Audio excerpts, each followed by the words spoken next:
Robot technology اور سلطنت عثمانیہ۔ اس دور میں سائنس کی نت نئی تحقیقات اور جدید ٹیکنالوجی کے ذریعے کی جانے والی ایجادات کو مغرب سے منسوب کرنے کا چلن عام ہے اور مغربی سائنسدانوں کی خدمات کو بڑھا چڑھا کر پیش کیا جاتا ہے۔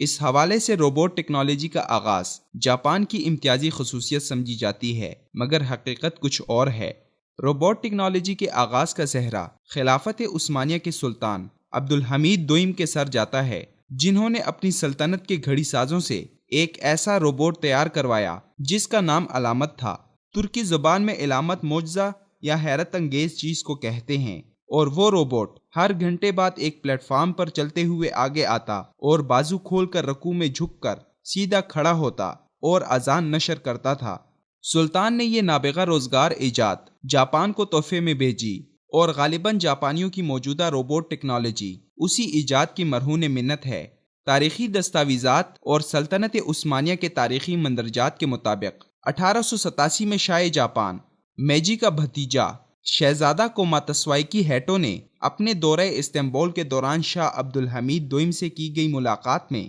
ان کو شاہ جاپان کی جانب سے کچھ تحفے پیش کیے۔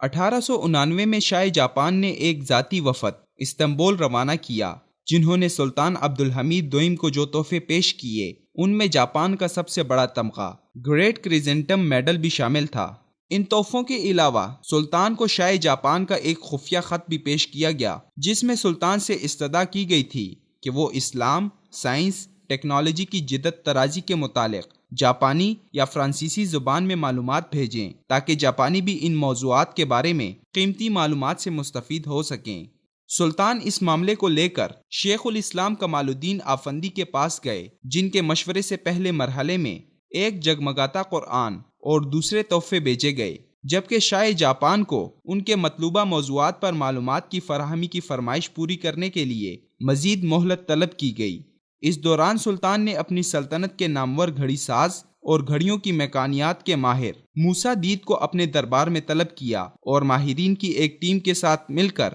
ایک نادر و نایاب گھڑی بنانے کا حکم جاری کیا جو کہ منفرد ٹیکنالوجی کا شاہکار ہو۔ موسیٰ نے 7 رکنی ماہرین کی ایک ٹیم بنا کر ان کے سامنے یہ سوال رکھا کہ ایک ایسا کلاک کیسے بنایا جا سکتا ہے جو جدید ٹیکنالوجی کی انفرادیت سے مزین اور جدت کا شاہکار ہو۔ چند روزہ غور و فکر کے بعد موسیٰ سلطان کے دربار میں ایک اچھوتے خیال کے ساتھ حاضر ہوا جو ابھی صرف کاغذات کی زینت تھا۔ موسیٰ نے سلطان کو انسانی قد کے برابر ایک گھومتے درویش کا خیال پیش کیا جو 1 گھنٹہ پورا ہونے پر اپنے بازو کھول کر دائرے میں گھومتا ہو، مگر سلطان نے اس میں ہر گھنٹے بعد اذان دینے کی ترمیم کے ساتھ منصوبے کی منظوری دے دی۔ اذان کی آواز کے لیے گراموفون کی مدد لی گئی جو کہ 1877 میں ایجاد ہو چکا تھا، جبکہ روبوٹ کو سونے اور چاندی سے بنایا گیا۔ سلطان نے اپنے وقت کے آرٹ اور ٹیکنالوجی کے اس نادر نمونے کو شاہ جاپان کی خدمت میں دیگر تحائف کے ساتھ ارطغرل نامی جنگی جہاز میں روانہ کیا،